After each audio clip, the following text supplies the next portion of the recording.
So detective ஆகிறோன்னா what are the qualifications needed? இப்போ BA criminology அப்படின்றது ஒரு பேசிக்கான ஒரு டிகிரியாக இருக்குது. இல்லைனா இது இல்லாமல் நார்மல் டிகிரி பண்ணாலுமே கூட அவங்களுக்கு இதில் இன்ட்ரெஸ்ட் இருக்குது, பேஷண்ட் இருக்குது அப்படின்னா அவங்க இந்த ஃபீல்டை வந்து சூஸ் பண்ணலாம். காமனாக நம்ம பார்க்கக்கூடிய கேசஸ் என்ன மாதிரி இருக்கும்? இப்போ பர்சனல் கார்ப்பரேட் 2 செக்மெண்ட்டுமே நம்ம கவர் பண்ணுவோம். இப்போ ப்ரீ மேரிட்டல் வெட்டிங் வெரிஃபிகேஷனாக இருக்கட்டும், இல்லை போஸ்ட் மேட்ரிமோனியல், இப்போ டிவோர்ஸ் கேஸ் போயிட்டுருக்கோம், அவங்களுக்கு ஏதாவது சப்போர்ட் தேவைப்படும். இது மாதிரியான அசைன்மெண்ட்ஸ்லாம் வந்து ரெகுலர் பேசிஸில் நம்ம பண்ணுற விஷயங்களாக இருக்கும். இது இல்லாமல் கார்ப்பரேட்டில் பார்த்திங்கன்னா எம்ப்ளாயி பிஜிவி நம்ம பண்ணுவோம். So apart from the personal லெவலில் வென் யூஆர் டூயிங் இன்வெஸ்டிகேஷன் மோஸ்ட்டாக வரது பார்த்தீங்கன்னா pre marital or post during the divorce post marital verification அது on the higher side. So pre marital இன்னும் வெரிஃபிகேஷன் பண்ணும்போது what are the most surprising case that you have seen? Pre matrimonial பொறுத்தவரை mostly பார்த்திங்கன்னா fake profiles தான். இப்போ நம்மளுக்கு ஒரு information கொடுப்பாங்க, அந்த இன்ஃபர்மேஷன் மிஸ்மேட்ச் ஆகும். அது எய்தர் இன்கமாக இருக்கலாம், அவரோட பர்சனல் பிஹேவியர் கேரக்டராக இருக்கலாம், இல்லை அந்த பர்சன் வந்து ஆல்ரெடி மேரிடாக இருக்கலாம், டிவோர்ஸியாக இருக்கலாம், இல்லை என்கேஜ்மெண்ட் ஃபிக்ஸ் பண்ணி கால் ஆஃப் ஆகிருக்கிறதுலாம் வந்து இப்போ மோஸ்ட் காமன் தான். Hi, welcome to inspire Chennai. Every family, every business have few hidden truth and only few dare to uncover them. Today we sit with a man who we call when the trust is broken and the answers vanish. Meet Mr. Shankar from Spartan Detective Agency, the detective who has seen it all. From marriages to business, scams to global cases, he brings stories that feel straight out of the movie. He has 15 years of experience in this industry and his office is located in Chennai, Hyderabad and Bangalore. Hi sir, welcome to the show. Thank you. The word detective often sounds like something from the movies. So what exactly being a detective is like? இப்போ டிடெக்டிவ்ன்றது other term பார்த்திங்கன்னா private investigator இல்லை spy, இந்த மாதிரி ஏன்ஷியட் காலத்துலேருந்தே நிறைய terms இருக்குது. So இப்போ detective அப்படின்னா ட்ரமாட்டிக்காக இருக்கும். இப்போ ஈவன் நிறைய பேருக்கு மூவிஸில் பார்த்துட்டு க்ரைம் சீன்ஸ் மட்டும்தான் ஹேண்டில் பண்ணுவாங்க, இவங்க அதில் வர மாதிரி ஹேட் போட்டிருப்பாங்க, இல்லை அதில் அந்த இமேஜ் தான் அவங்களுக்கு க்ரியேட் ஆகும். பட் டிடெக்டிவ்ன்றது இப்போ நார்மல் ஹியூமன் பீயிங்ஸ் வந்து மிஸ் பண்ண கவனிக்க தவறுற சில விஷயங்களை ஐடென்டிஃபை பண்ணுற பர்சன் யாராக இருந்தாலுமே அவங்கள நம்ம டிடெக்டிவ்னு சொல்ல முடியும். இப்போ ஃபார் எக்ஸாம்பிள் இப்போ வீட்டில் அம்மா எடுத்துக்கலாம். இப்போ நம்ம வீட்டில் அன்றாடம் நம்ம யூஸ் பண்ணுற பொருளாக இருக்கலாம். இப்போ பொண்ணு திடீர்னு வருவாங்க, நெயில் கட்டர் காணும்னு கேட்பாங்க. ஸோ அந்த இடத்துல வந்து 2-3 மணி நேரம் தேடிட்டு இருப்பாங்க, அம்மா வந்து டக்குன்னு எடுத்து கொடுப்பாங்க. இப்போ பையன் சார்ஜர் கேபிள் தேடிட்டு இருப்பார், அதையுமே உடனே எடுத்து கொடுப்பாங்க. மார்னிங் ஆஃபீஸ் போனால் அப்பா என்ன பண்ணுவார், ஸ்பெக்ஸ் காணும்னு தேடுவார், உடனே எடுத்து கொடுப்பாங்க. ஸோ இதெல்லாம் வந்து எதனால் அவங்களுக்கு பேசிக்காக வருது அப்படின்னு பார்த்தீங்கன்னா அப்சர்வேஷன் ஸ்கில்ஸ் வேணும், பேஷன்ஸ் வேணும், அவங்களுக்கு அந்த ரெஸ்பான்சிபிலிட்டி இருக்கணும். இப்போ இந்த மாதிரி சின்ன பேசிக் விஷயங்கள் பண்ணுறது சிம்பிள் டேர்மில் அம்மாவை கூட நம்ம டிடெக்டிவ் அப்படின்னு சொல்லலாம். ஸோ மிஸ் பண்ணுற விஷயங்களை இன்னொரு கண் மூலமாக நம்ம பார்க்குறது தான். ஸோ அதுக்கு சோஷியல் ரெஸ்பான்சிபிலிட்டி இருந்தால் பை ப்ரொஃபஷன் நம்ம டிடெக்டிவ்னு நம்ம சொல்லலாம். ப்ரொஃபஷ்னல் டிடெக்டிவ் அப்படின்னா பேஸ்ட் ஆன் எக்ஸ்பீரியன்ஸ், நம்ம பார்க்குற நிறைய சினாரியோஸ்லேருந்து கற்றுக்கிற விஷயங்கள். ஸோ அதில் தான் அவங்களுக்கு வந்து காம்ப்ளிகேட்டட் சுச்சுவேஷன்ஸை எப்படி ஹேண்டில் பண்ணணும், இந்த மாதிரி சினாரியோவை நம்ம எப்படி வந்து சக்ஸஸ்ஃபுல்லாக கொண்டு போக முடியும் அப்படின்றதெல்லாம் யோசிக்கலாம். இப்போ ஸ்பை அப்படின்னா ஜென்ரலாக என்ன பண்ணுவாங்க, இப்போ ஒரு கண்ட்ரிக்கு வர இன்டர்னல் எக்ஸ்டர்னல் த்ரெட்ஸை வந்து ஐடென்டிஃபை பண்ணி அந்த கிங்டம் யார் வந்து ரூல் பண்ணுறாங்களோ அவங்கக்கிட்ட சொல்லுவாங்க, அதுக்கான ஆக்ஷன் எடுப்பாங்க.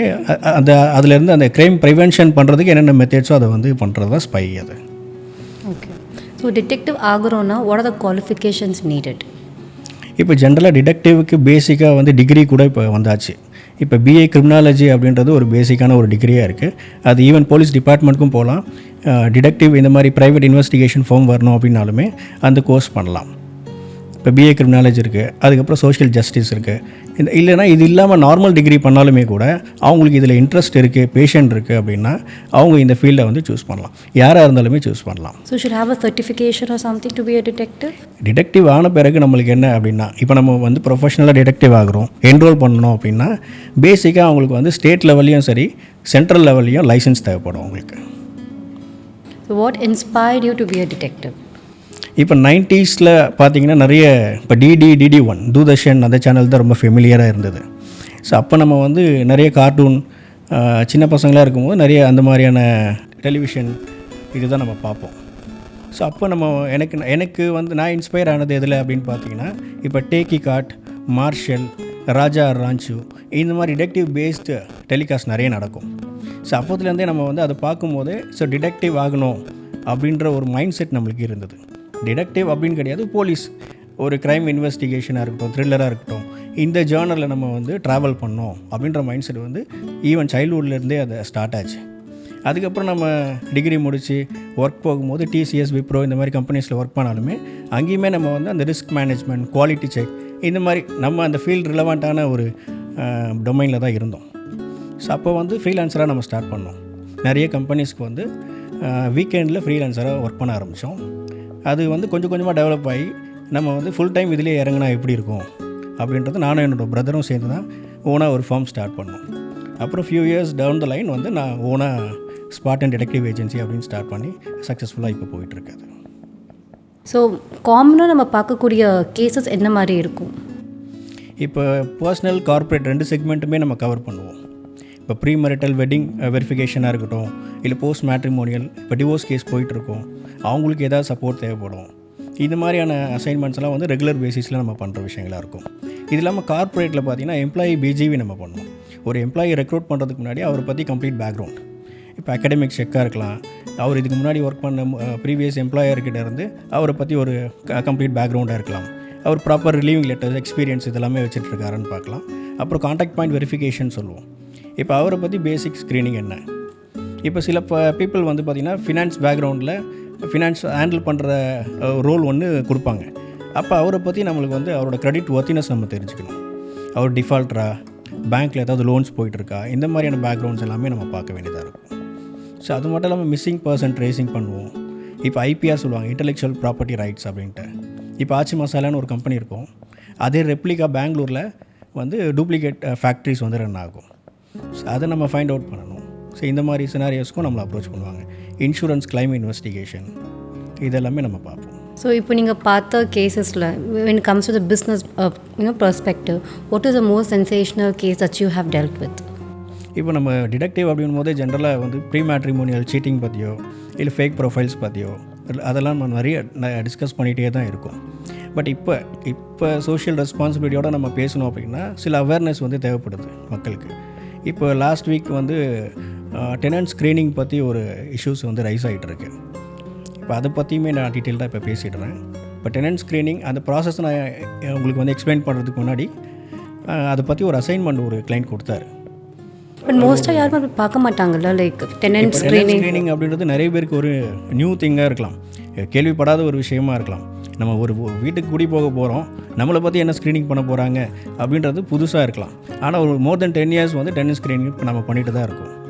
ஸோ இது மோஸ்ட்லி எந்த மாதிரி கிளைண்ட்ஸ் நம்மளை அப்ரோச் பண்ணுவாங்கன்னா அப்ராடில் இருப்பாங்க.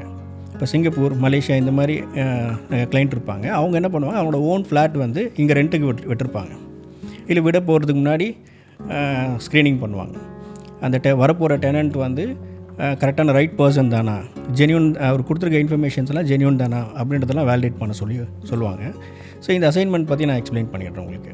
இப்போ அந்த பர்சன் வந்து ஒரு 3 இயர்ஸ்க்கு முன்னாடி ஒரு பர்சனுக்கு ரெண்ட்டு கொடுத்துருக்காரு. அந்த ஃப்ளாட்டில் வந்து 2 இயர்ஸாக அவர் வந்து இருந்திருக்காரு. ரெண்டெல்லாம் கரெக்டாக ஆன் டைம் பே பண்ணியிருக்காரு. ஆனால் இவருக்கு வந்து அந்த ப்ராப்பர்ட்டி தேவைப்பட்டிருக்கு. இந்த ஹவுஸ் ஓனருக்கு வந்து என்னோடய பேரண்ட்ஸ் வந்து நான் மூவ் பண்ண போகிறேன், அவங்க வந்து ஃப்ளட் டைமில் அவங்க பேரண்ட்ஸ் வந்து பள்ளிக்கரணை ஏரியாவில் இருந்திருக்காங்க, ரொம்ப டவுன்றதால அவங்கள வந்து ஷிஃப்ட் பண்ணி ஆகணும் இப்போ. ஸோ அவருக்கு அவரோட ஓன் ப்ராப்பர்ட்டி தேவைப்படுது, அவர் காலி பண்ண சொல்கிறாங்க. பட் அவர் என்ன பண்ணுறாரு, இல்லை எனக்கு டைம் வேணும், நீங்கள் ஆல் ஆஃப் சடன் சொன்னீங்கன்னா எப்படி, எனக்கு வந்து ஒரு பொண்ணு இருக்கா, ஒய்ஃப், பேரண்ட்ஸ் எல்லாம் இருக்காங்க, அவங்களாம் வச்சுட்டு டக்குன்னு நான் என்னால் மூவ் ஆக முடியாது, நீங்கள் எனக்கு டைம் கொடுங்கன்னா ஒரு 3 months கொடுத்துருக்காங்க. அதுக்கப்புறம் 6 months ஆகிடுச்சு. அப்போவும் அவர் வந்து வெக்கேட் பண்ணல. ஸோ ஏன் இவர் வெக்கேட் பண்ணல அப்படின்ற மாதிரி கேட்டே இருக்கும்போது அவர் என்ன சொல்கிறாரு, நீங்கள் சொல்கிற மாதிரிலாம் டக்குன்னுலாம் என்னால் பண்ண முடியாது சார், எனக்கு இன்னும் டைம் வேணும் அப்படின்னு வந்து அதை ட்ராக் பண்ணிக்கிட்டே போயிட்டுருக்காரு. ஸோ இவர் வந்து ஒரு கட்டத்தில் என்ன பண்ணியிருக்காரு, இவரோட ஃபேமிலி ஃப்ரெண்டை அந்த ஃப்ளாட்டுக்கு அனுப்பியிருக்காரு. ஜஸ்ட்டு என்ன சுச்சுவேஷன் தெரிஞ்சுட்டு வாங்க அப்படின்ட்டு. அவர் போனால் ஒரு லேடி மட்டும்தான் இருக்காங்களாம். அவங்க வந்து என்ன இன்ஃபர்மேஷன் இருந்தாலும் நீங்கள் ஃபோனில் அவர்கிட்ட பேசிக்கிங்க, என்கிட்ட எதுவும் கேட்காதீங்க அப்படின்ட்டு டோர் லாக் பண்ணிடுறாங்க. அக்கம் பக்கத்தில் அவர் விசாரித்தா மோஸ்ட்லி இந்த வீடு பூட்டி தான் சார் இருக்கும். ஸோ இவங்க வந்து எப்போ தான் வருவாங்க போவாங்க, எங்களுக்கு பெருசாக ஐடியா கிடையாது. So is it true that family was living there ஒரு ஜஸ்ட் லேடி மட்டும் தான் இருந்தாங்களா? அந்த லேடி அப்புறம் இவர் இருக்காங்க, அது நான் இப்போ சொல்கிறேன் உங்களுக்கு. ஸோ இது வந்து சொன்னோன்னா அவர் என்ன பண்ணார், இந்த ஃபேமிலி ஃப்ரெண்ட் விசிட் முடிஞ்ச பிறகு அந்த டெனண்ட் வந்து ஹவுஸ் ஓனர் கால் பண்ணுறாரு, நீங்கள் எப்படி நான் இல்லாத டைமில் நீங்கள் ட்ரெஸ் பாஸ் பண்ணலாம்? என்னோடய வீட்டில் வந்து ஒரு லேடி தான் இருக்காங்க, ஒய்ஃப் தான் இருக்காங்க. அந்த டைமில் நீங்கள் வந்து ஹராஸ் பண்ணுற மாதிரி வந்து ஒரு பர்சனை அனுப்புகிறீங்க. நான் வந்து போலீஸ் கம்ப்ளைண்ட் கொடுப்பேன். இதுக்கப்புறம் நான் ரெண்ட்டு கூட நான் பே பண்ண மாட்டேன், ஸ்டாப் பண்ணிவிடுவேன். நீங்கள் என்ன வேணால் பண்ணிக்கங்க அப்படின்ற மாதிரி சொல்லிடுறாரு. இவரோட கம்ப்ளீட் பிஹேவியர் சேஞ்ச் பார்த்தோன்னவே இவருக்கு கொஞ்சம் பேனிக் ஆகிட்டார். ஸோ அப்போ என்ன பண்ணுறாரு, நம்மளை கால் பண்ணுறாரு. இந்த மாதிரி சார் சினாரியோ இது தான், நான் வந்து என்னோடய அட்வொகேட் லாயர்கிட்டையும் நான் கன்சல்ட் பண்ணிட்டேன்.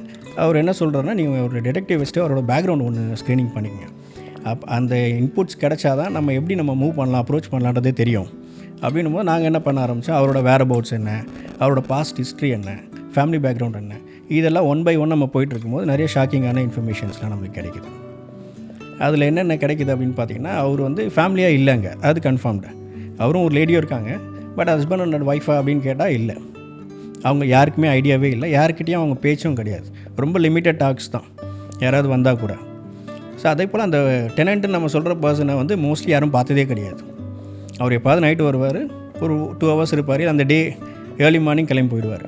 அவர் எப்போ வருவாருலாம் யாருக்குமே தெரிய மாட்டேங்குது. அந்த 2 years அவங்க என்ன பண்ணுறாங்கன்றது பெருசாக தெரிய மாட்டேங்குது. அப்புறம் நம்ம இன்னும் கொஞ்சம் பெனிட்ரேட் பண்ணி இன்ஃபர்மேஷன்ஸை கேதர் பண்ண ஆரம்பித்தோம். அப்போ அவர் யாருன்னு பார்த்தீங்கன்னா, 2008 ஜெயலலிதா மேடம் வந்து சிஎம்மாக இருந்தப்போ ஒரு என்கவுண்டர் ஒன்று பண்ணியிருக்காங்க.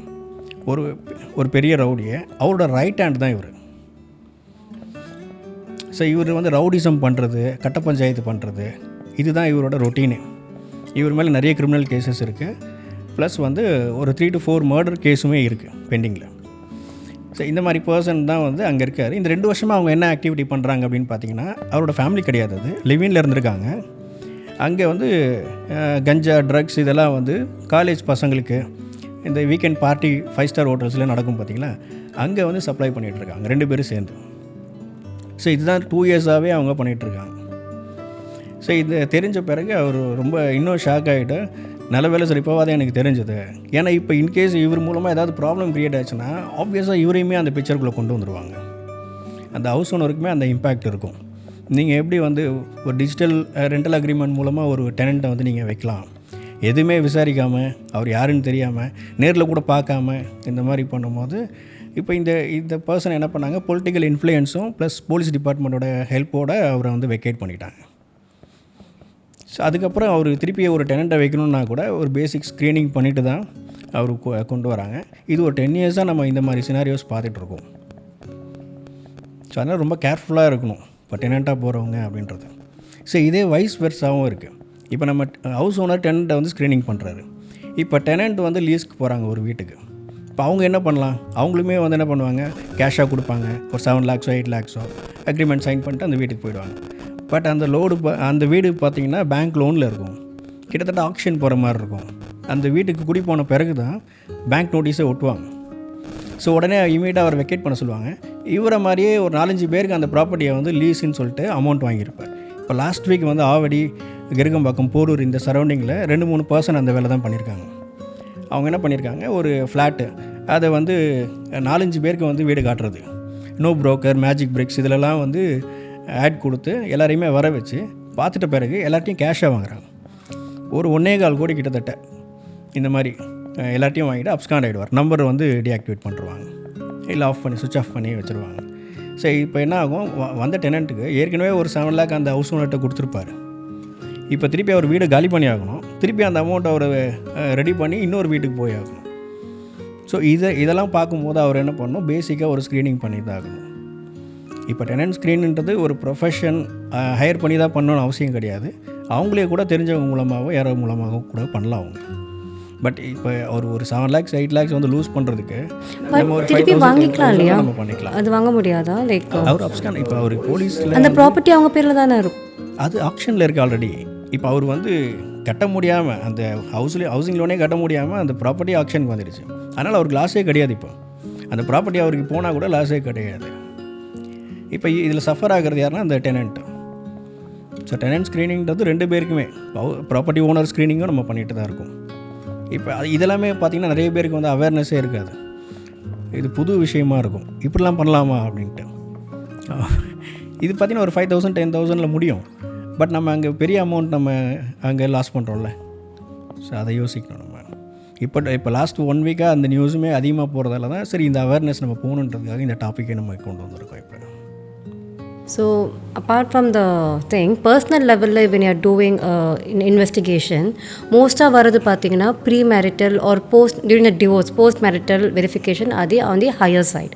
So premarital verification பண்ணும்போது what was the most surprising case that you have seen?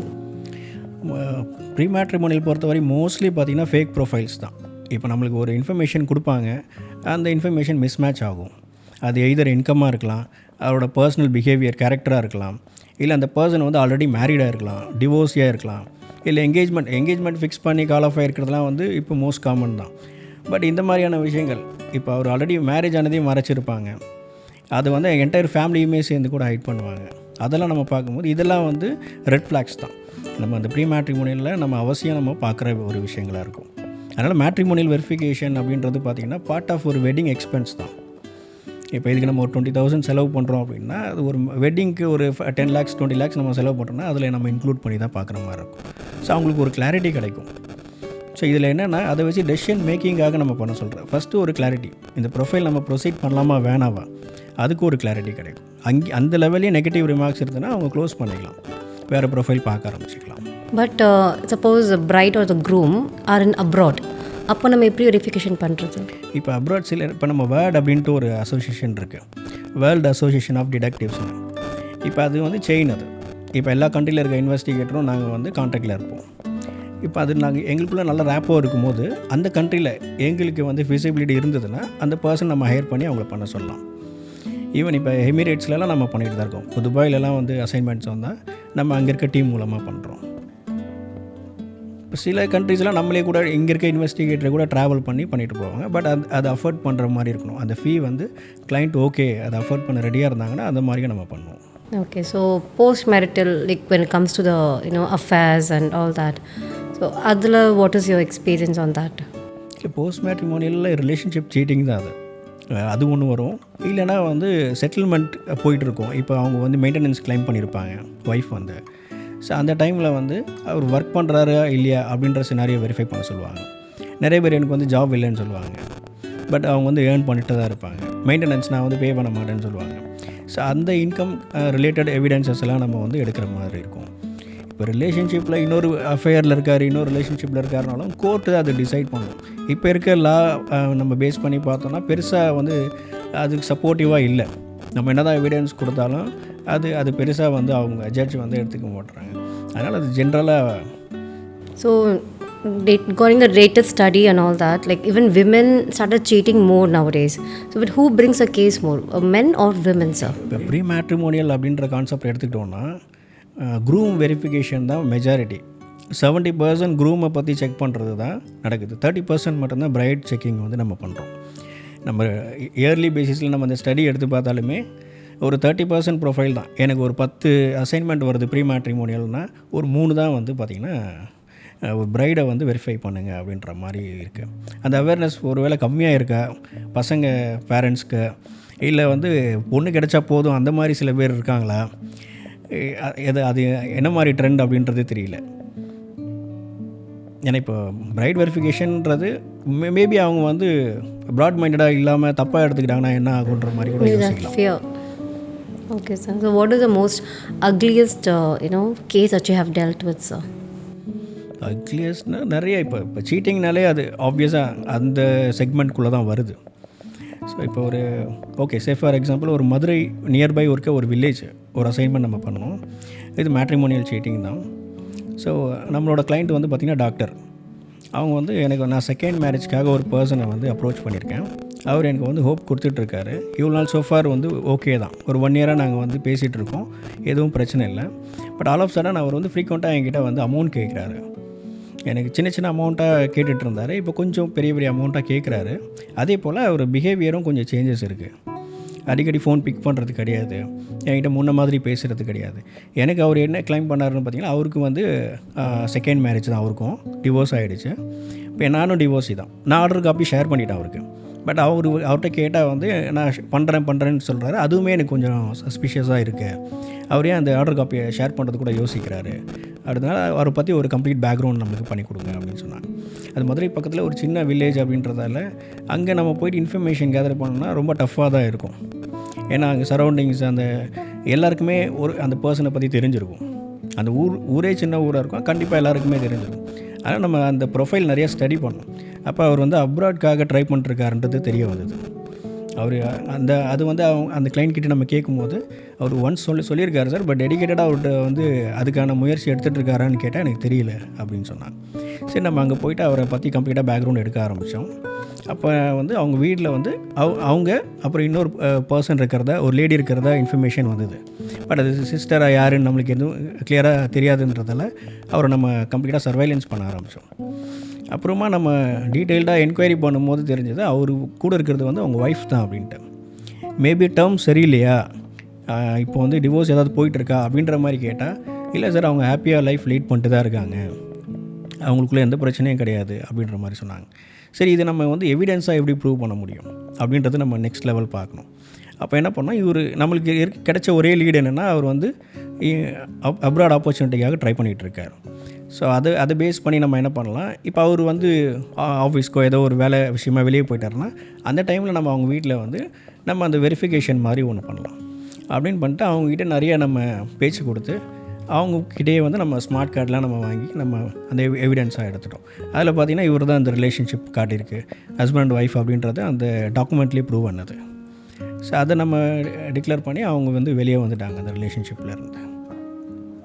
But nowadays it's very common, right? Being in a marriage and then cheating on and all that.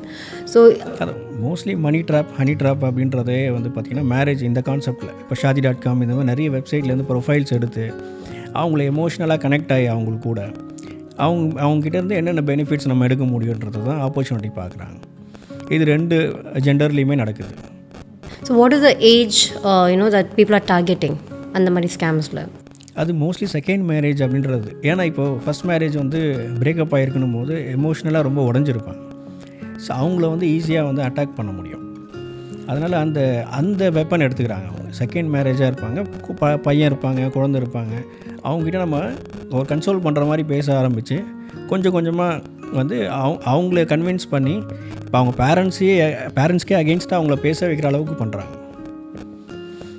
So அவங்க வீட்டையே எதிர்த்துட்டு இவர் கூட வர மாதிரி அந்த situation கொண்டு வந்துடுறாங்க.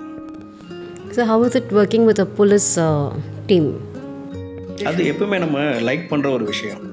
ஏன்னா டிபார்ட்மெண்ட்டில் டைரெக்டாக நம்ம ஒர்க்கு எடுத்து பண்ண முடியாது அப்படின்னாலும் இந்த மாதிரி அசிஸ்டன்ஸ் கொடுக்கும்போது நம்மளுக்கு அது ஒரு சாட்டிஸ்ஃபையிங்காக இருக்கும். ஸோ அது அவங்க நம்மளை ரெக்கக்னைஸ் பண்ணுறாங்க, இந்த ப்ரொஃபஷன் அவங்க வேல்யூ பண்ணுறாங்கன்றதுக்கான ஒரு ரீசனாக இருக்கும். அது நம்ம அப்படி தான் பார்க்கலாம். So what is the biggest misconception about the investigation? Mostly private detective people will have a misconception, right? அந்த மாதிரி ஒரு பெரிய மிஸ்கான்செப்ஷன் என்ன? இல்லை, இப்போ பெரும்பாலும் மெஜாரிட்டி ஆஃப் த பீப்புளுக்கு என்னென்னா, நம்ம இந்த இன்ஃபர்மேஷன்ஸ்லாம் கொடுக்குறோம் இவர்கிட்ட, இதெல்லாம் எவ்வளோ தூரம் கான்ஃபிடென்ஷியலாக இவங்க மெயின்டைன் பண்ணுவாங்க, டேட்டா லீக்கேஜ் அப்படின்றது இருக்குமா? இப்போ ஏன்னா என்கிட்ட பேசுவாங்க, ஃபேஸ் டு ஃபேஸ் அவங்க பேசும்போது நம்மளோட வெப்சைட்டில் நம்ம ப்ரொஃபைல் பார்க்கும்போது அவங்களுக்கு ஒரு கான்ஃபிடென்ஸ் கிடைக்கும். பட் இப்போ நான் அசைன் பண்ணுறது ஒரு டீமாக இருக்கும். ஒரு மல்டிபிள் டீம்ஸ் என்கேஜ் பண்ணும். டெக்னிக்கலாக ஒரு டீம் இருப்பாங்க, ஃபிசிக்கலாக ஒரு டீம் ஹேண்டில் பண்ணுவாங்க. ஸோ இவங்களெல்லாம் எப்படி நம்புறது?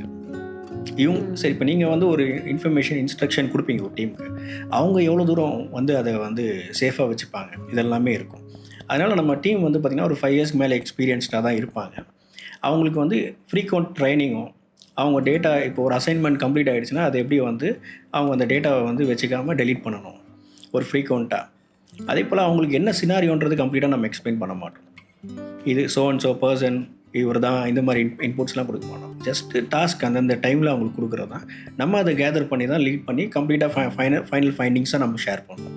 அதனால் அதை நம்ம பில்ட் பண்ணுறதுக்கு அவங்ககிட்ட நிறைய நம்ம இந்த விஷயங்களை எக்ஸ்பிளைன் பண்ணுற மாதிரி தான் இருக்கும். ஈவன் இப்போ நம்ம எல்லா ட்ரிக்ஸையுமே சொல்லிட முடியாது. இப்போ டிடெக்டிவ் அப்படிங்கும்போது நிறைய நம்ம அப்ரோச்சஸ் பண்ணுவோம்.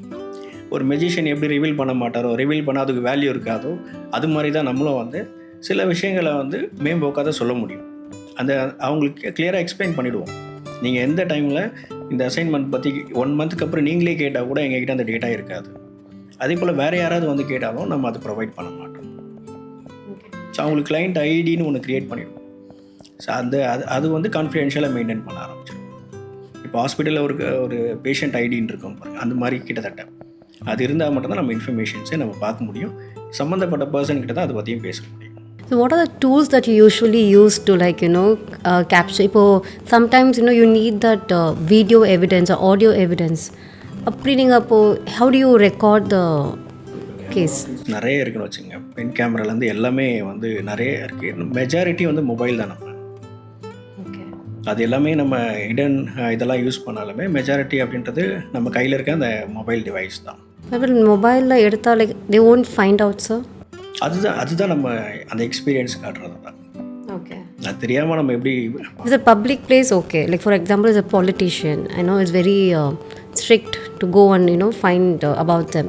Then you need to have something like hidden or something. சிச்சுவேஷனுக்கு ஏற்ற மாதிரி நம்ம ஹிடன் ஆடியோ டிவைஸோ இல்லை ஸ்பைவேர் அந்த மாதிரி ஏதாவது விஷயங்கள் நம்ம யூஸ் பண்ணி தான். So sir, tell me about the abroad job scam that are happening. இன்னுமே அந்த ட்ராப் நிறைய நடந்துட்டு தான் இருக்குது. இப்போ நிறைய கேண்டிடேட்ஸ்க்கு வந்து அப்ராட்லேருந்து ஒரு இமெயில் வரும், அப்புறம் ஸ்கைப்பில் வந்து ஒரு இன்டர்வியூ வரும். அதுக்கப்புறம் அவங்க என்ன பண்ணுவாங்க, ஒரு ஆத்தரைஸ்டு ஏஜென்சி கிட்டே இருந்து அவங்கள பற்றி ஒரு பேக்ரவுண்ட் செக் பண்ணி ஒரு ரிப்போர்ட் மாதிரி கேட்பாங்க.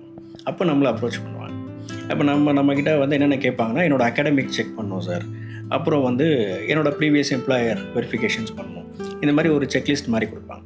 இதுக்கெல்லாம் டெட்லைன் அப்படின்னு பார்த்தீங்கன்னா ஒரு 5 days கொடுப்பாங்க. அவங்க அந்த மாதிரி கொடுக்கும்போதே நம்ம சொல்லிவிடுவோம். இதுவும் ஒரு 5 yearsக்கு மேலே நடந்துகிட்ருக்கு இந்த ஸ்கேம். இந்த 5 days அப்படின்றது யாருமே பண்ண முடியாது. ஒரு யூனிவர்சிட்டியில் நான் ஒரு வெரிஃபிகேஷன் பண்ணணுன்னா கூட எனக்கு வந்து ஒரு 1 month ஆகும். அது ஒரு அகாடமிக்கும் வேரி ஆகும். அதே போல் எம்ப்ளாயர் செக்கும் அதே மாதிரி தான், ஒரு 10 days ஆகும். இப்போ உங்களை 5 daysல உங்களுக்கு ஒரு டெட்லைன் கொடுத்து கேட்குறாங்கன்னா, இப்போ நீங்கள் இந்த 5 daysல பண்ணலைன்னா என்ன பண்ணுவாங்க? அப்போ அவங்க என்ன பண்ணுவாங்க, அந்த கன்சல்டன்சி கிட்ட சொல்லும் போது அவங்க நாங்களே பண்ணி கொடுக்குறோம் அப்படின்னு சொல்லிடுவாங்க. அதுக்கு ஒரு 10,000 மட்டும் நீங்கள் பே பண்ணுங்கள், நாங்களே அந்த பேக்ரவுண்ட் செக் பண்ணி கொடுக்குறோம். அதுக்கப்புறம் என்ன ஆகும், அவங்களுக்கு வந்து அந்த கான்டாக்ட்ஸோ ஃபர்தராக அவங்களுக்கு இமெயில் கம்யூனிகேஷனோ எதுவுமே வராது. இது டெஸ்லா, ஹிட்டாச்சி, இந்த மாதிரி நிறைய கம்பெனிஸ், ஈவன் டிசிஎஸ், இந்த மாதிரி கம்பெனிலேருந்து ஆஃபர் கொடுக்குற மாதிரி நிறைய கொடுப்பாங்க. கொடுத்தோடனே அவங்களுக்கு வந்து ஒரு 1 month 2 monthsலேயே உங்களுக்கு வந்து ஆஃபர் லெட்டர் ரிலீஸ் ஆகிடும். உங்களோட நெக்ஸ்ட்டு அந்த ஆன்போர்டிங் ப்ராசஸ் எல்லாமே நம்ம பண்ண ஆரம்பிச்சிடுவோம்னு சொல்லுவாங்க. பட் இது எல்லாமே ஸ்கேம் தான். இதில் அவங்க இதுவரையும் என்கிட்ட காசே கேட்கலையே சார் சொல்லுவாங்க. நான் இவ்வளோ ப்ராசஸ் கம்ப்ளீட் பண்ணிட்டேன், என்னை ஷார்ட் லிஸ்ட்டும் பண்ணிட்டாங்க, இதுவரை என்கிட்ட வந்து ஒரு அமௌண்ட் எதுவும் வாங்கலை. அப்போ இது எப்படி ஸ்கேமாக சொல்கிறீங்க? அந்த ஸ்கேம் எங்கே நடக்குது அப்படின்னா, அந்த பேக்ரவுண்ட் செக்னு ஒன்று பண்ண சொல்கிறாங்க பாருங்க, அங்கே தான் நடக்குது. அந்த டெட்லைன் கொடுத்தாங்கன்னா எந்த ஏஜென்சியுமே கம்ப்ளீட் பண்ண முடியாது. இப்போ இங்கே தமிழ்நாடாக இருக்கட்டும், இந்தியாவில் எந்த ஏஜென்சி கிட்ட கொடுத்தாலுமே அவங்க இந்த டெட்லைனுக்குள்ளே பண்ண முடியாது சொல்லுவாங்க. அப்போ ஆப்வியஸாக அவங்கக்கிட்டே அவங்க கொண்டு போவாங்க, நாங்களே பண்ணிக்கிறோம். அவங்க ஒரு தேர்ட் பார்ட்டி அந்த வெரிஃபிகேஷன் மாதிரி வச்சு அவங்க அதை கம்ப்ளீட் பண்ணுறதுக்கு 10,000 சார்ஜ் பண்ணுறாங்க பார்த்தீங்களா, அதுதான் ஸ்கேமாக பண்ணுறாங்க. ஓகே, இது நிறைய பேருக்கு பண்ணும்போது 10,000 லூஸ் பண்ணவங்க பெருசாக அதை கன்சிடர் பண்ண மாட்டாங்க, நெக்ஸ்ட் மூவ் ஆன் பண்ணிட்டு போயிட்டே இருப்பாங்க. ஸோ இது நம்ம நிறைய வந்து ரைஸ் பண்ணியிருக்கோம். ஸோ இது small amount for the bigger larger people of இது மோஸ்ட்லி வந்து நார்த்லேருந்து சவுத்தை வந்து அட்டாக் பண்ணுவாங்க. இப்போ பூனே அந்த மாதிரி லொக்கேஷனில் இருக்காங்க அப்படின்னா அங்கேருந்து தான் ஆப்ரேட்டே பண்ணுவாங்க. அவங்க என்ன பண்ணுவாங்க, இங்கே இருக்க பீப்புளை வந்து கால் பண்ணி இது பேங்கிங் அந்த கார்டு மேலே இருக்க நம்பர் சொல்லுங்கன்னு சொல்லுவாங்க பார்த்தீங்களா, அந்த மாதிரி ஒரு ஸ்கேம் தான். கொஞ்சம் பெருசாக ஜாப் வேகன்சி அப்படின்ற மாதிரி, அதுவும் அப்ராடில் அப்படின்னும் போது நம்மளுக்கு ஓகே எதுவும் அமௌண்ட்டே கேட்கலையே அப்படின்னும் போது நம்ம வந்து ட்ரஸ்ட் பண்ண ஆரம்பிச்சிடும், அந்த ப்ராசஸ்க்குள்ளே போக ஆரம்பிச்சிடும். இதில் சில ஏஜென்சிஸ் இருப்பாங்க, அவங்க என்ன பண்ணுவாங்க, நாங்கள் பண்ணி கொடுக்குறோன்ட்டு அந்த 5 daysல ஒரு ரிப்போர்ட் மாதிரி ஃபேக் ரிப்போர்ட்டும் கொடுத்துருவாங்க. அதை அவங்க கொடுத்தாலுமே அந்த கன்சல்டன்சி என்ன பண்ணுவாங்க, ரிஜெக்ட் பண்ணிடுவாங்க. இது நான் கொடுத்த ஃபார்மேட்டில் இல்லை. திருப்பி அவங்கக்கிட்டே தான் அவர் போய் ஆகும் அந்த கேண்டிடேட். திருப்பி அவங்ககிட்ட இல்லை சார், இப்போ நான் வேறு என்ன பண்ணணும், டைம் இல்லையா, டெட்லைன் கொடுத்துட்டீங்களே அப்படிங்கும்போது நாங்களே பண்ணி கொடுக்குறோம், கொடுங்க 10,000 அந்த மாதிரி போய்டும். அதனால் அவங்க ரொம்ப அவேர்னஸ்ஸாக இருக்கணும். இந்த மாதிரி ஒரு ஸ்கேம் இமெயில் பார்த்தாலே நம்மளுக்கு தெரிஞ்சிடும். tesla.in தான் இருக்கும், பட் ஏதோ ஒரு டிஃப்ரென்ஸ் இருக்கும் அதில். அது ரொம்ப நம்ம டீட்டெயில்டாக பார்க்கும்போது தான் தெரிய வரும். அது நம்ம கொஞ்சம் இந்த மாதிரி டவுட்ஃபுல்லாக பார்த்தோன்னா கண்டிப்பாக கண்டுபிடிச்சிடலாம். ஈவன் அந்த ஆஃபராக இருக்கட்டும், அவங்களுக்கு வர கால்ஸாக இருக்கட்டும், அதுவுமே கூட வந்து நார்த் இந்தியனுக்கு அந்த பேஸ்டு இதை தான் வரும், கால்ஸ் வரும். So major scam happens in the northern part of India. இருந்து இங்கே கண்டிப்பாக. From there it is done. Okay, travels down south. So எல்லா ப்ரொஃபஷன்லையுமே there is a failure. So உங்கள் ப்ரொஃபஷனில் இந்த கேஸ் நம்ம இதுவே ஹேக்கே பண்ண முடியாது, லைக் இட்ஸ் ஆல் கான் அப்படின்னு நினச்சி ஃபைனலாக நீங்கள் ஏதாவது கண்டுபிடிச்சிருக்கீங்களா? அந்த மாதிரி ஏதாவது இருக்கா? கண்டிப்பாக இப்போ எரர்ஸே நடக்காமல் எந்த ப்ராசஸுமே பண்ண முடியாது. அதே போல் இப்போ நம்மளோட ப்ரொஃபஷனில் அப்படின்னு பார்த்தீங்கன்னா அன்சால்வ்டு கேசஸ்னு சிலது இருக்கும். சிலதெல்லாம் நம்மளுக்கு வந்து சக்ஸஸ் அப்படின்னா இதான் டார்கெட் நம்மளுக்கு தெரியும், அதை ஃபினிஷ் பண்ணால் முடிஞ்சிடும் அப்படின்னு தெரியும். பட் எல்லா அசைன்மெண்ட்ஸ்லேயும் அது நடக்காது. நம்ம நிறைய எஃபர்ட்ஸ் போட்டிருப்போம், பட் அந்த டைமில் நம்மளுக்கு நினைச்ச மாதிரி லீட்ஸ் கிடைக்காது. நம்ம ரொம்ப வெயிட் பண்ணிகிட்டே இருப்போம். கிளைண்ட்டுக்கு வந்து பேஷன்ஸ் இருக்காது. ஸோ இல்லை நம்ம வித்ட்ரா பண்ணிக்கலாம் அப்படின்னு சொல்லும்போது அது அங்கே ஃபெயிலியர் ஆகுது. மேபி இன்னும் கொஞ்சம் டைம் எடுத்தால் பண்ணியிருக்கலாம், இல்லை நம்ம பார்க்குற டைம் நம்மளுக்கு லக் இல்லாமல் போகலாம். ஸோ அந்த மாதிரி சினாரியோவில் வந்து ஃபெயிலியரும் நடக்கும். So if someone is watching our episode and wants to be a detective, what message do you want to tell them, sir? இப்போ டிடெக்டிவ் அப்படின்னும் போது இப்போ நார்மலாக மூவியில் பார்க்குற மாதிரி யோசிச்சாங்க அப்படின்னா அது கிடையாது. நிறைய காம்ப்ளிகேஷன்ஸ் இருக்குது, சேலஞ்சஸ் இருக்குது. ஈவன் பிளிங்கிட்டில் ஒரு பர்சன் வந்து எவ்வளோ ஃபாஸ்ட்டாக டெலிவர் பண்ணுறாரோ அதை விட வேகமாக நம்ம பைக் ஓட்ட வேண்டியதாக இருக்கும் நம்ம இன்வெஸ்டிகேட்டர்ஸ். ஸோ அந்த ஆக்சிடெண்ட் ஆகிற அந்த சேலஞ்சஸ் இருக்குது. அப்புறம் ஷிஃப்ட் ஹவர்ஸ்லாம் கிடையாது, ஒரு ஸ்டிப்புலேட்டட் டைம்லாம் கிடையாது. அவங்களுக்கு என்ன டைம் போனாலும் நம்ம போகிற மாதிரி இருக்கும். ஒரு நாளைக்கு 10 hours 12 hours மேலே போகும் வேலை. நைட் நம்ம எங்கே இருப்போம்னு தெரியாது, எந்த நேரத்துக்கு திடீர்னு அதர் ஸ்டேட்டுக்கு போகிற மாதிரி இருக்கும். பெங்களூரில் ஒரு அசைன் பண்ணால் டக்குன்னு பேக் பண்ணி கிளம்பணும். ஸோ அந்த பேஷன்ஸு, செல்ஃப் இன்ட்ரெஸ்ட்டு, ஃபோக்கஸ்டாக அவங்க இல்லை அப்படின்னா இந்த ப்ரொஃபஷனில் வரலாம், அவங்க வந்து சர்வைவ் பண்ண முடியாது. லாங் ரன் இந்த டிடெக்டிவ் அப்படின்ற மாதிரி இருக்கணும் அப்படின்னா கண்டிப்பாக அந்த பேஷன் இல்லாமல் நம்ம இந்த ஃபீல்டில் இருக்கவே முடியாது. So what was that one case that changed your perception on human nature, sir? இப்போ coming back to pre marital அதே அசைன்மெண்ட் பற்றி நம்ம பேசலாம். இப்போ நம்ம வந்து ஓவர் ஜட்மெண்டெல்லாம் இருக்கக்கூடாது அப்படின்றதுக்கு ஒரு இன்சிடென்ட் நடந்தது. அது எப்படின்னு பார்த்தீங்கன்னா, ஒரு பர்சன் அதை ப்ரீ மேட்ரிமோனியல் வெட்டிங்காக வராங்க. ஒரு பிரைடை வந்து ஒரு பர்சன் டெய்லி பிக் பண்ணுறாரு. அவங்க ஆஃபீஸ்லேருந்து டெய்லி பிக் பண்ணி வீட்டிலே ட்ராப் பண்ணுறாரு. இது வந்து ஒரு 1 week பார்க்குறோன்னா ஒரு 5 to 6 days நடக்குது அந்த மாதிரி. சரி, நம்ம இன்வெஸ்டிகேட்டர்ஸ் என்ன பண்ணுறாங்க, சரி இது ரிலேஷன்ஷிப் தான் அந்த பாயிண்ட் ஆஃப் வியூவில் இருந்து பார்க்குறாங்க. நம்ம என்ன பண்ணோம், அந்த இடத்துலையே நம்ம க்ளோஸ் பண்ணி சொல்லிடக்கூடாதுல்ல. சரி, இந்த மாதிரி வேறு ஒரு பர்சனோட டெய்லியுமே டச்சில் இருக்காங்க அப்படின்னும் போது நம்ம இன்வெஸ்டிகேட்டருக்கு நிறைய கொஸ்டின்ஸ் நம்ம த்ரோ பண்ணுறோம். இப்போ இவங்க ஆஃபீஸ் டு வீடு ட்ராவல் பண்ணுறாங்க, வேறு நடுவில் ஏதாவது ஸ்டாப் பண்ணாங்களா, ஏதாவது கஃபே ரெஸ்டாரண்ட் அந்த மாதிரி போனாங்களா? கிடையாது. அவங்களுக்குள்ள கம்யூனிகேஷன் இருந்ததா, அந்த க்ளோஸ்னஸ் இருந்ததா? கிடையாது. ஸோ அப்போ எந்த பேசிஸில் நீங்கள் சொல்கிறீங்க, அப்போ ஏன் ரெகுலராக அவர் வந்து பிக் பண்ணோம் சார் அந்த பர்சன் அப்படின்ற மாதிரி சொல்கிறாங்க. அப்போ நம்ம இன்னும் டீட்டெயிலாக சரி ஓகே, எதுக்கு நம்மளுக்கு அந்த டவுட் நம்ம வந்து சான்ஸ் எடுத்துக்கணும் அப்படின்ட்டு அந்த பர்சனோட பேக்ரவுண்ட் நம்ம எடுக்க ஆரம்பிக்கிறோம்.